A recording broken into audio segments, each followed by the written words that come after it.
Thank you, thank you.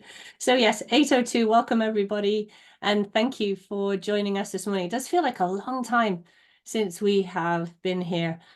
It doesn't mean that our rhythm is disrupted. Well, maybe our talking rhythm, but not our format rhythm.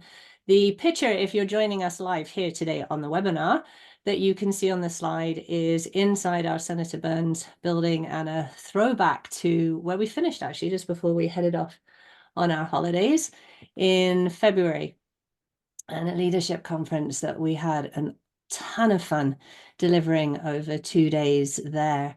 But the more important part of this is inside SAIT for those of you who have never been. And if you're listening to us, just imagine a beautiful building with lots of people in it. SAIT is situated on the traditional territories of the Blackfoot Confederacy. It's important to us to recognize our Indigenous people of the Treaty 7 region. That is the Siksika, the Piikani, the Kainai, the Tsuut'ina, the Stoney Nakoda, and the Northwest Métis homeland. Wherever you are joining us from today, and we know that's a pretty large range from looking at the people who have already joined us in here, thank you just for taking a moment to recognize what's important to all of us. Thank you. Perfect. Thank you, Jenny. So here we are today, episode 63. And by the time we get to our summer break, we're already thinking about June and the end of June. We're going to have hit 70 episodes. Just to give folks a sense of what's coming up over the next few weeks. We're going to chat about emerging leaders next week. And then we have a series of guests joining us and the reason I'm going here is it ties back into where we are going today as we look at some of the foundational pieces of leadership that we talk about at SAIT. And so in a couple of weeks, we have Rod Miller joining us to talk about strategic intelligence. We have Ela Eggert joining us to talk about trust. We're going to revisit an old topic that we once covered in terms of effective business writing. And I have to say, of all the topics that we did in the past, that one was the one I was most skeptical was actually going to work in this format, but it was probably one of the most well-attended and well-reviewed topics that we had. So looking forward to having Tamara back. We will have John Partington from SAIT join us to look at inclusive leadership. John is SAIT's Director of Diversity, Equity, and Inclusion. And then before we break for the summer, when everybody's brains are really ramping up, we're going to tackle critical thinking. And so Evan Westlake will join us then.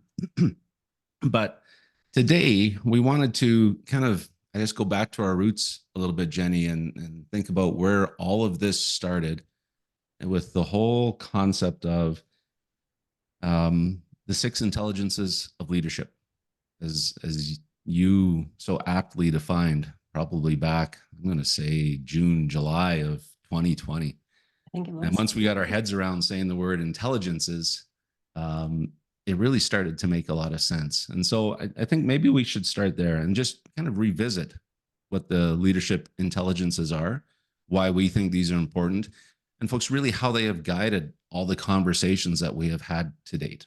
So, Jenny. And Jenny, talk for a long, long time. Yeah, I'll be back with you in half an hour. I'll make it sweet, I promise, or short at least. What we know, and there is nothing better than the pandemic to pretty much slap us in the face with it, actually, is that leadership is changing. And leadership is changing in so many ways, how we work, where we work, when we work. We've gone from the strategic chess game of beat your competition to far more the garden game, if you like. How are you creating your environment so that everything can flourish and bloom and therefore hit that performance that you're looking for? And so in recognizing that, we recognize we had to change our approach to how we dealt with leadership development. And it's a beautiful area because we are developing leaders for a future that we don't really have a grasp on yet either. So there's an uncertainty and an ambiguity in there that really adds to the conversation. So I promised Craig I'd do this in a nutshell, a sentence about each one. You'll see that there's 7 sessions on the screen. If you're looking at the screen, if you're listening to us in podcast format, the slides are always shared in the show notes. The first day that we sort of embark on with our leaders is Leader in Me. And this is crucial It feels like a very fun introduction and get to know your cohort, but there's a real sensible and serious matter behind this because most people who end up in a leadership role don't know themselves and on quite a serious level don't even like themselves. And so this really is about know you and love you. And when you can do that, you can fill yourself, you can take care of yourself, then you're ready to take care of other people because leadership is 100% about people. Emotional intelligence, we look at a range between mad, sad, and glad, right the way through to 87 different emotions and experiences that one person can access. I just don't think I've met anyone yet who can access all 87. But if you're working with for somebody who has no emotion that shows, which is what we've been taught for decades, don't bring your emotions to work, that's like working for a brick wall. And then you know nothing. I would much rather have someone in front of me who will show their frustration or express their frustration. Then I know it's not my aim to frustrate anybody. So let's have that conversation. So emotional intelligence talks to the culture and what cascades from our leaders down to their teams. Trust and psychological safety, probably the foundation of everything. I'm so excited that Ela is joining us later this season to talk with us about trust. You'll not find a better expert than that in the trust world. It's the foundation of the conversations that we have, the environments that we build, and psychological safety is the cap that sits on top. So if you think of trust between two people, and then psychological safety within a team. Collaborative intelligence, we have to move from coercion, that's what we normally do, and build into how do we collaborate? How do we collaborate in a hybrid world, a virtual world, a face-to-face world? Is there a better way? How do we find that? Social intelligence, people, and culture. And how do we make those work again in all the different ways that we're showing up? It's probably my favorite part when we work face to face with people because we do the entire day through liberating structures. There's a couple of you in here who were with us in February for the conference. You've had a taster of those and they're different and they're fun.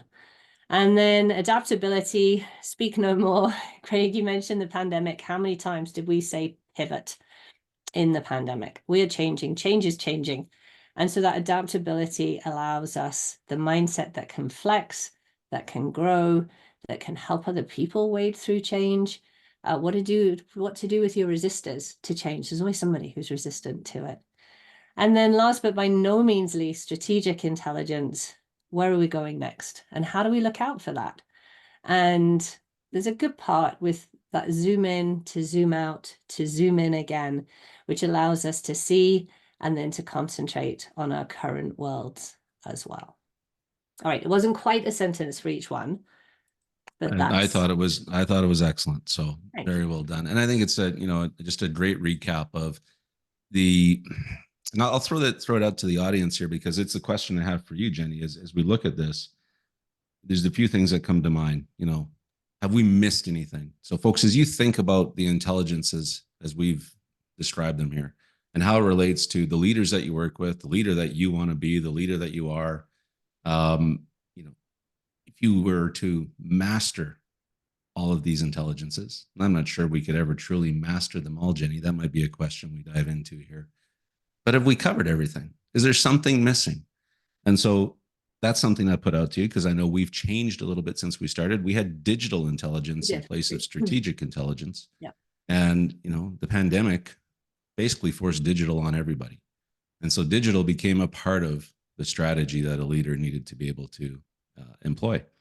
So have we missed anything, do you think, as you look at this? As we look forward and we think about how leadership needs to change and continually evolve, and I'll throw out a couple statistics here just to help frame this. DDI had some research a little while ago that just 11% of organizations say they have a strong leadership bench. They have enough folks waiting in the wings to take on leadership positions as leadership pipelines need to turn over. Folks retiring, folks leaving, millennials starting to enter leadership positions. So that I think is pretty fascinating. 71% of employees say that their leaders are not ready to lead their organizations into the future. So this is employees talking about their own leaders, that they're not ready to make it happen. And in Canada, 77% of millennials say their company's ability to provide leadership development is quote unquote weak. And so I think there's a lot that we can dig in here. And so just throwing that out there as to where you think this could go in the future, what is the most foundational? I think you mentioned trust and psychological safety. Which is most important? You're telling me as a leader, I've got to work on all 6 of these. Can I actually work on all 6 at once? Yes. There was a bit of a word salad there for you. So pick your favorite ingredient and go forward. Okay. Foundational. That's like asking you to pick your favorite child. Trust and psychological safety, yes, to the extent that you're building your environment. And so how do we do this? And I love the note that Tom's popped in the chat. I don't normally watch the chat, but I caught that one. In that, what are the hands-on skills? And one of the key things I think these days is not here's what you need to do, it's how do we approach this? How do we deal? Because things are going to pop up that we've never dealt with. We're finding that more and more. And so how do you approach trust with different individuals? How do you approach building that climate that allows people to really show up as they choose to at work? But I think that leader in me piece as well is absolutely foundational. I think if you don't know yourself, you don't know what lights your fire, you don't know where the dangerous sparks are, and you don't know how to give that information to your team, there's a lot of energy wasted on guessing, assuming those kind of areas, and that can be really detrimental to how a team functions and performs. And then as we look at it, can you work on all of them? One of the beauties of this is it's like that's presented, or the slide that I showed is a very lovely linear PowerPoint slide, and we're all very messy humans and we don't work that way. So one of the things that I've really come to appreciate as we've worked with so many different people is how all the dots join up and how we're constantly crossing the boundaries. These aren't one-day events. This is an entire journey. And so the conversation really builds as we move through, and there's nothing, I don't know what the right word is, more warming than when you hear somebody say, oh, how we approach that works here with how we'll deliver that. And those dots are all joining up so that by the end, you really have quite an amazing picture, if you like, as opposed to these very clean event lines. And one of the things that we now concentrate on a lot in leadership development is, at the end of the day, what are you going to do? What are you going to try with this? And it's not homework that I will set you, because your context and your environment is so different. And so what will help you the most, or your team the most, greatest impact, if you like, and how are you going to put that into practice? And now we meet as well and we say, okay, how's it going? What's working? What's not working? Which really allows to put what we practice into sort of effect as we allow people to celebrate the wins and the I fell flat on my face, and let's figure out what and why there as well. Yeah, the last thing you touched on there, the I fell flat on my face, I think is an interesting one for leaders, because at least my experience, a lot of leaders feel they have to portray that they have it all figured out. Yeah. Right. And I think there's so much in there around the emotional intelligence, your ability to share with your team. I don't got this all figured out. Right.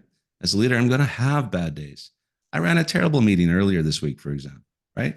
And it's just, it happens as leaders. So, for me, confidence is something that I don't know if there's a confidence intelligence that we should perhaps look at, but where does confidence come from? I think from the combination of all of these working well together for you, right? And I loved what you talked about there in terms of applied skill versus how are you going to think about situations? How are you going to think about your leadership? How are you going to think about your development?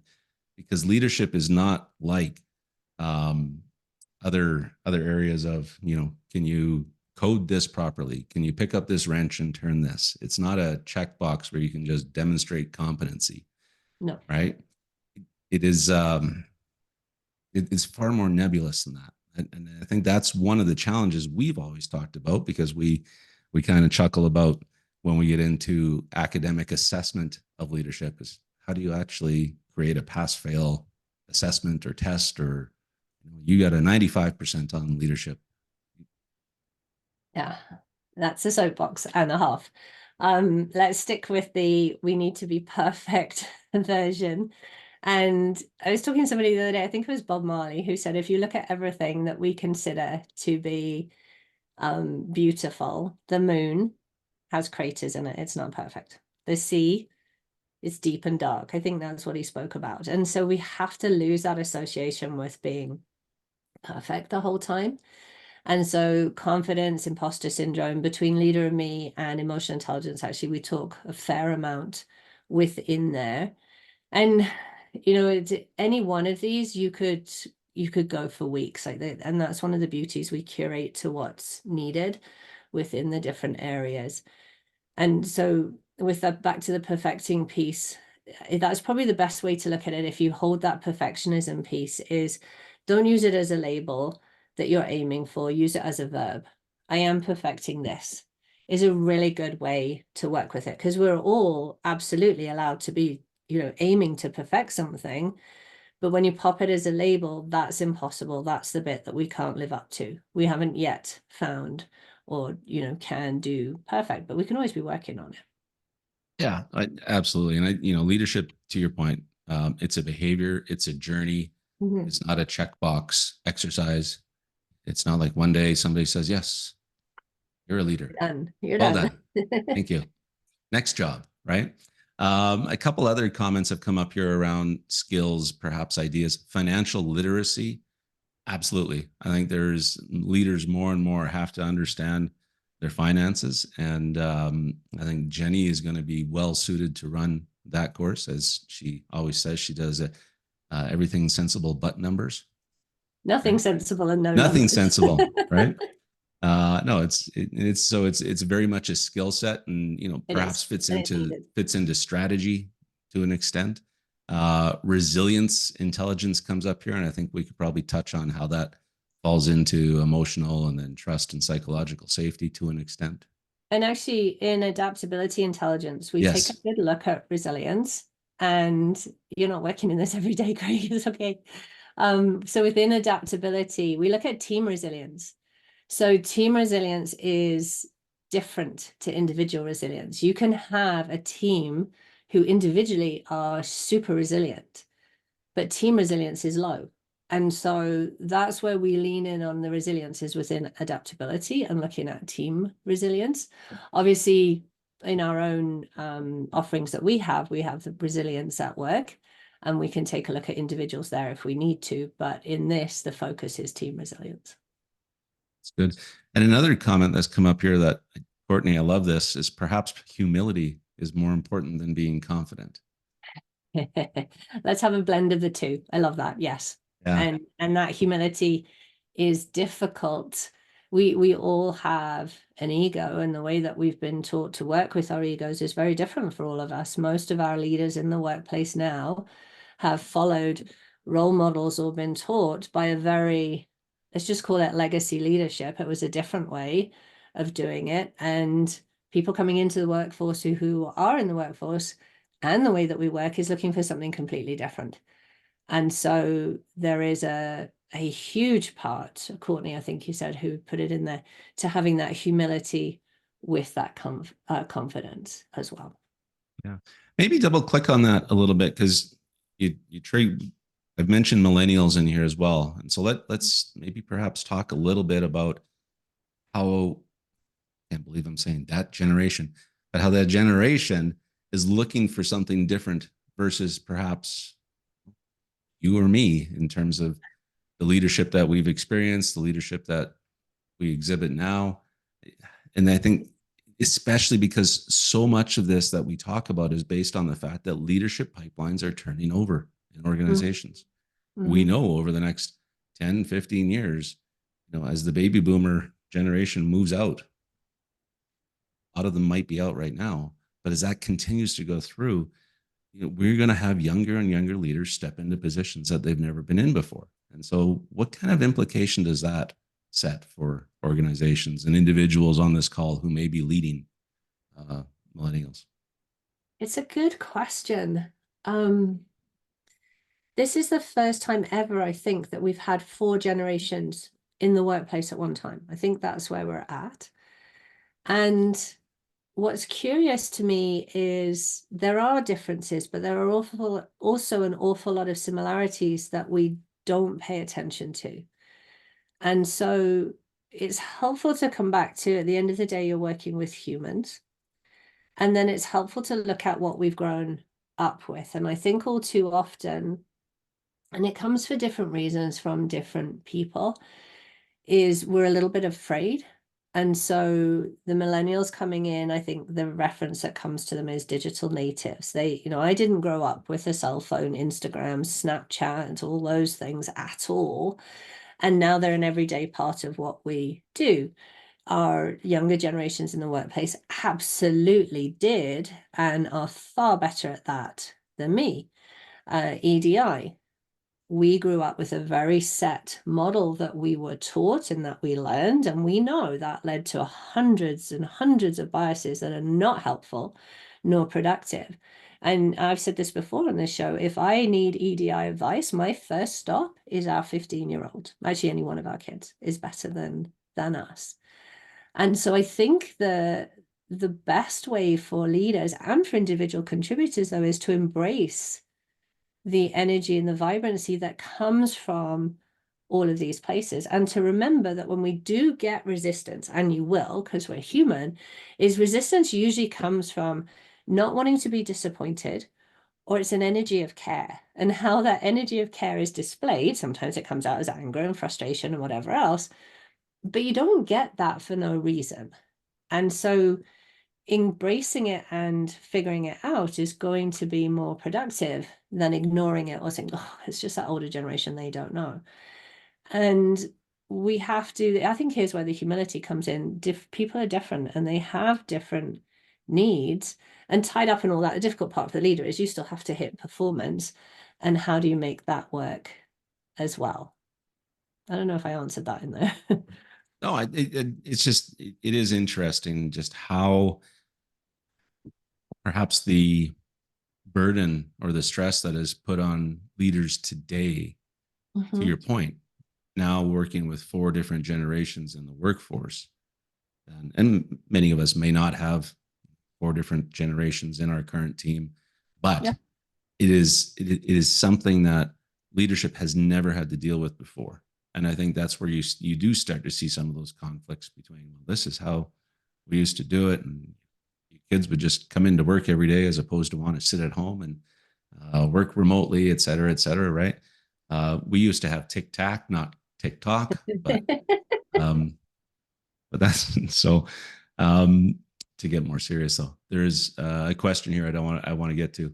And is this: can an organization's culture evolve and improve if the highest level of leadership within it does not believe in or dedicate time and or resources to implementing modern leadership concepts such as emotional intelligence, psychological safety, etc.? Oh, it can, but it's an uphill struggle. I think that the piece I come back to there, because that's difficult. That's really difficult. And one of the things that we know is an organization will only grow to the level that its people are growing. And, Craig, you delivered some great statistics at the beginning today. The other one that flashed past my screen, I forget where, yesterday, was that it was a heads up. 50% of the, is it S&P, Fortune 500, whatever those, they will be different. They're on their way out. And so if you want your organization to remain stable and to grow, the people inside it have to grow too. When that's the case, it was within that question, it's difficult. But if you're a leader of that team or you're on that team, people come and go from teams and from people. They don't really come and go from companies to an extent. And so you can still develop a team highly. It's just a bit of an uphill battle if you're banging on that wall the whole time and nobody's playing ball within there. Maybe you have influence into that top level, maybe somebody has influence into that top level. That's very contextual and is going to depend. Yeah, and I think we've talked about this before, right? If it's not coming from the top down, and you're part of a group or a team that feels change has to happen, Yeah. You're in a difficult spot. But that does not mean you can't figure out how to change your corner of the world, True right? enough. You can still as a leader work to try and instill the culture, the behaviors, the rituals, etc., that you want within your team. And as the leader, it's then your job to make sure that you are still managing up in a way that senior leadership is looking for, right? That's why leadership is tough. Yeah. Sometimes you're in these spots, right? If you're producing results and hitting your metrics and getting what you want or getting what the organization wants, I think it's very difficult to um, have senior leadership look at that leader who's generating results and question that outcome, right? But It is. it's not a fun spot to be in. That's for sure. And it's interesting too. I had a conversation yesterday actually, and there was a gentleman in the group. We were working on Zoom, and we were talking about what had worked and where they'd been with their leadership. And he told the story about how he'd had to present to his executive team. And he framed it from our values are, and one of the values, I forget exactly which one it was. It was something to do with trust and with collaboration. And so he framed it from the value first and then pitched his idea. And it was funny to listen to because he said, and then I went through 3 weeks of anxiety because I heard nothing from them. So it wasn't an easy ride at all. But in the end, the decision went as he had advised. He's hired as an advisor to them. And I just wonder, sometimes we tell ourselves a story that it won't change at the top. But one of the things we need to remember when we want to influence or manage up, we often come in from our perspective. So here's how it is for me, and this is what's important to me, and this is what I need. And there's often more joy, more traction if I come in from their perspective. What's important to them? How are they Yep. judged? What do they need? And I think that he did that beautifully by leaning on the values that they had claimed, chosen, and if you like, played that card and played it well. Now your presentation's got to be solid, of course, but it was a good Yeah. take. Yeah. And I think as a leader, the closer you are to the day to day, the closer you are to the problem, the faster you're always going to want to have a result change. Right? And that's The further away you are from it, the longer it perhaps takes for that change to come into place. Because to your point, there's other issues going on. Like we may not have any idea what's going on at the EMC level, for example, in an organization where they're looking 6, 12, 18 months out and realizing there's a huge competitive issue on the horizon. Never mind what this today issue is, right? Closer you're out of the bottom, the more you need to make sure the day to day is taken care of. The further away from it you are, the more you need to be looking down the road. Dana makes a great point in here, though. But when the top, so this is kind of the inverse of what we were saying. If the top doesn't see that, if the top doesn't see that anything is wrong at the day to day, and all those issues are buried and aren't willing to hear it, that is a very interesting position to be in. It is. And there's the importance. I think we spoke about this in the culture series. I'm sure that we did. There's the importance of those. We refer to them as listening tours. Like, how are you going to get out there and listen? There's that infamous diagram, the iceberg of ignorance. When you're at the top, you don't know and you can't know, but you can listen and you can open up those conversations to allow the communication to both cascade down and cascade up. So it's where and what are you listening to? Yeah. And are you actively pursuing it? Yes. I was listening to a Tim Ferriss podcast earlier this week. He was interviewing Reed Hastings, the ex-CEO of Netflix. Netflix had an approach that they called farming for dissent, right? Where they would actively seek out dissent and disagreement with the approach that senior leadership was taking or that leaders were taking, right? And one of the questions that he asked was, What are 3 things you would do differently if you were in my job? Yeah. Right. And if every But leader asked that, imagine the data you'd get back. but to your point, if you have the trust and psychological safety on your team, Oh, your team feels comfortable answering that question. no. Not just Craig, you're doing everything great. I've never heard Oh, that. and you are. Um, Sorry, I missed the yeah, clear. I know that was your prompt, Jenny. Sorry. Sorry. That's good. How do you help your leader who is struggling to promote change and expectations in a team?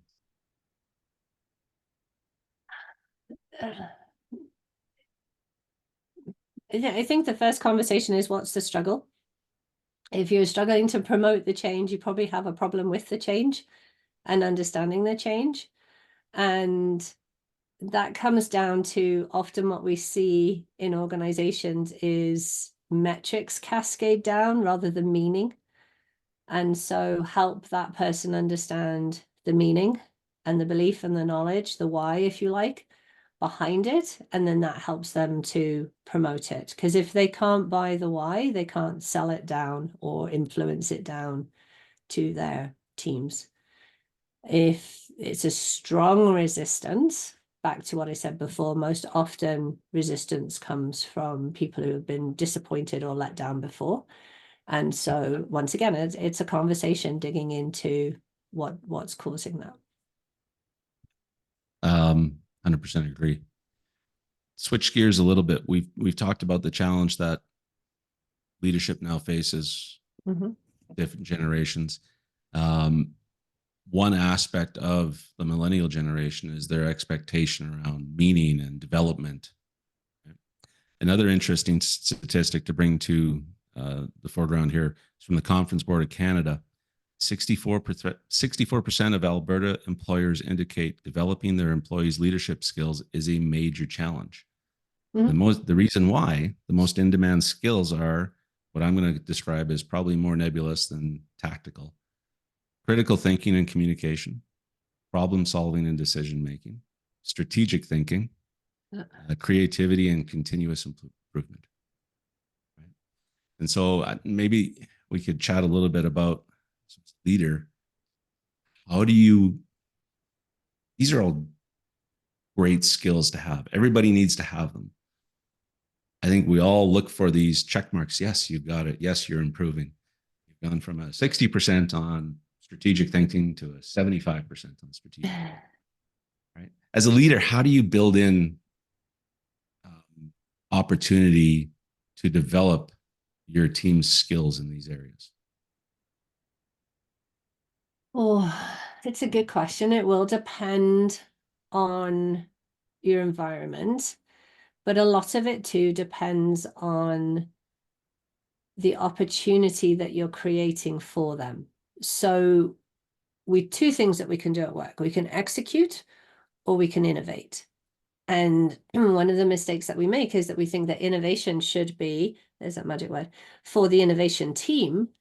And actually, what we mean by that is execution is doing the day job. And we get very, very busy doing the day job. Innovation is, can we be better tomorrow than we are today?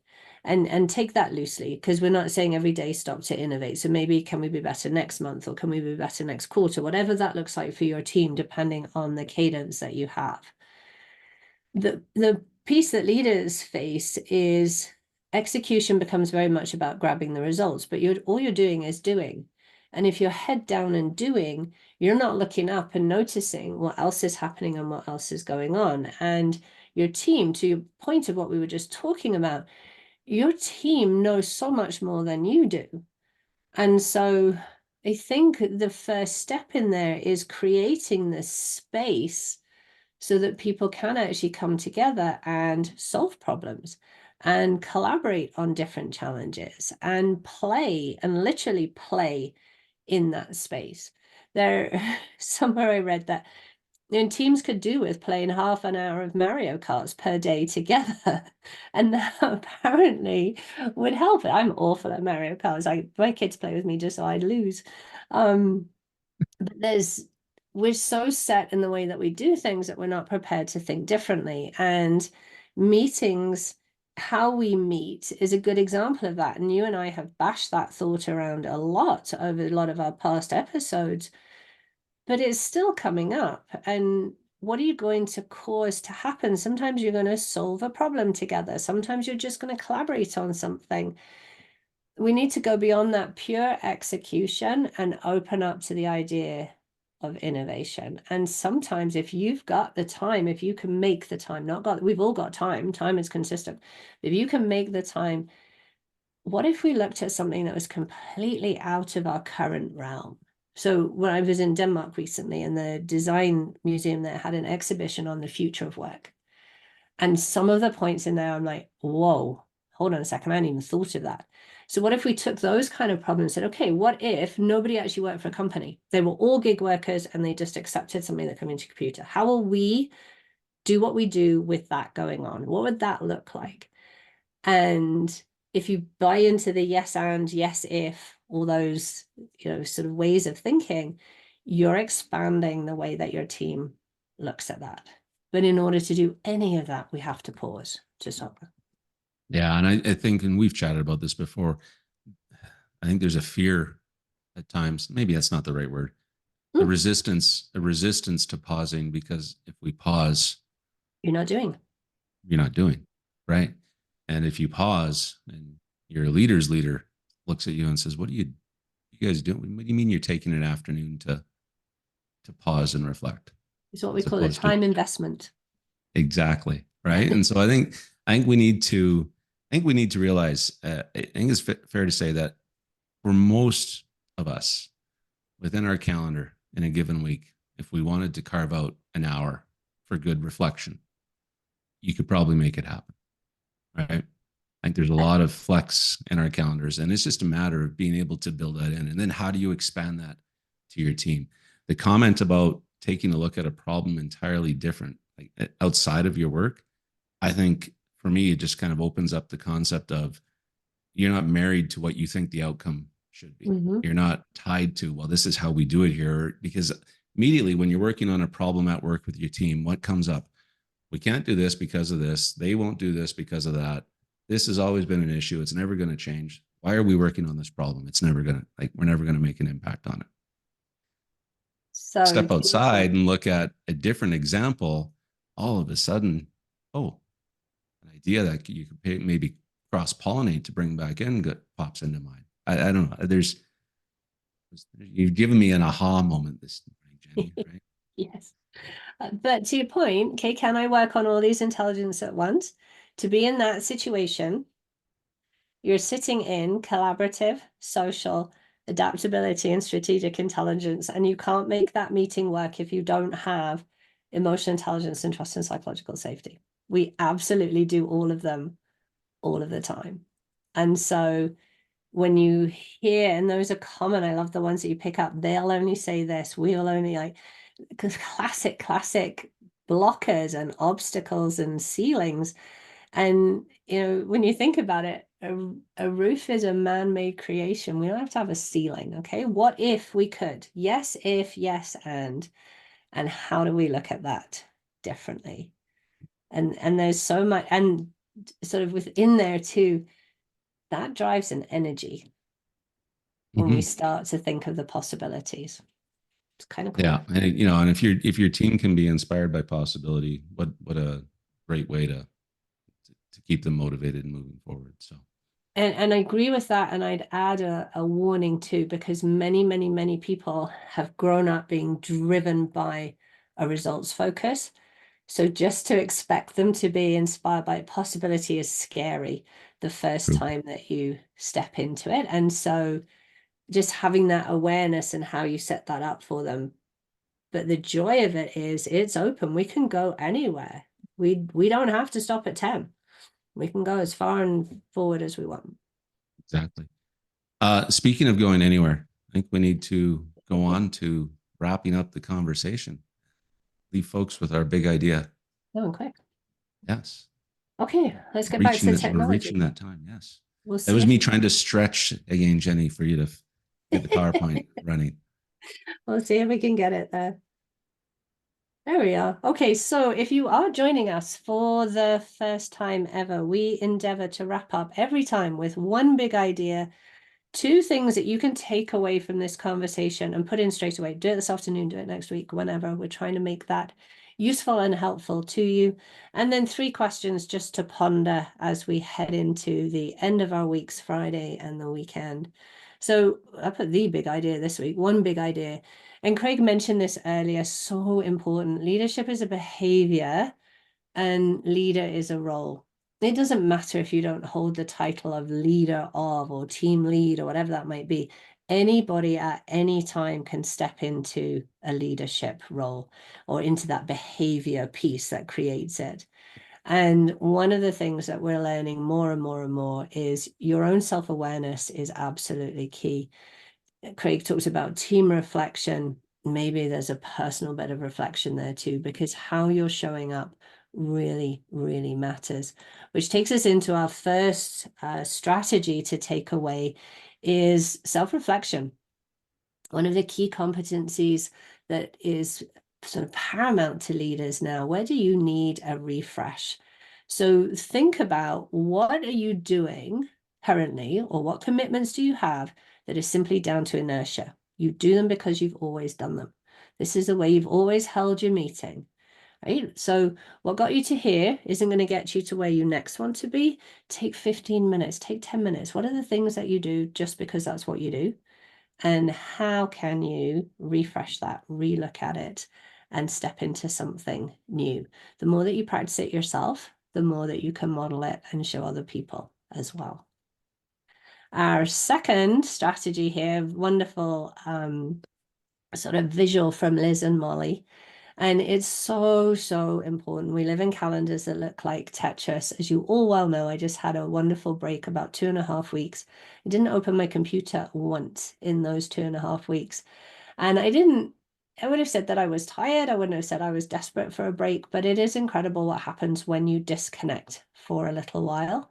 So whether you're an actual leader, someone stepping into leader, you may have no intention of being in leadership, but investing in your well-being and taking that disconnect allows you to reconnect and builds the creativity, it builds the innovation. Everything we've talked about today is really difficult if you're running on empty. So your other option for today, or challenge if you like, is where will you book that time for you? What will you do for you today and tomorrow and the next day and on Monday? There's the big one. Monday might be the hard one. And then we promise 3 questions, and I always say no numbers. So it's 4 questions this time. And actually, Craig, just as a gift to you, I put the last question as 3 questions all stacked together. So there's lots of threes in there. If you're listening, we'll just give you those questions to leave us with today. Good reflection pieces. There's a lot of what this is about in here. So as you enter a room, ask yourself, are you warming or chilling the air in that room? What are you taking in? What's the energy that you're taking into a room? And that one works in your business life and in your personal life. Where are you currently being a rookie? Where are you learning? Where are you trying something new? We talked about this earlier and Craig mentioned it. We're not perfect. We've a lot to learn ourselves. It's really healthy to start new, to not know how to do it all perfectly straight away. Good reflection point. What's the environment that you're currently creating? We threw out there that we're looking much more now at that sort of gardening metaphor for leadership. And when we get the environment right, people will flourish and they will be able to perform within there. But that's intentional work. And then the fourth, with 3 questions all stacked together, what do you need to do more of today? Or maybe it's less of. And how are you going to make that happen? That is a lot in one breath. So that's our 3 almost questions and 2 applied strategies, along with our 1 big idea. Perfect. Thank you, Jenny. You're welcome. 6 questions. Well done. But You're folks, I've thrown our upcoming episodes again into the chat. Thank you so much for joining us.